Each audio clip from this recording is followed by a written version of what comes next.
Welcome to Chillin' 101. We hope this video helps.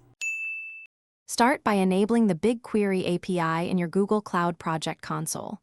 Enable billing and pick a project and dataset location, for example, US. Create a dataset and choose standard SQL as your query dialect for compatibility. Understand pricing. Storage is about /bin/sh, 0.2 per GB per month, and queries cost per TB scanned. Remember, you receive 1 TB of free query processing per month for testing.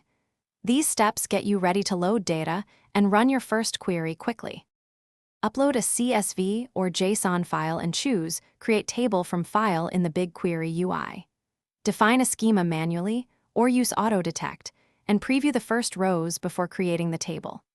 Partition tables by day and cluster by up to 4 columns to reduce how much data each query scans.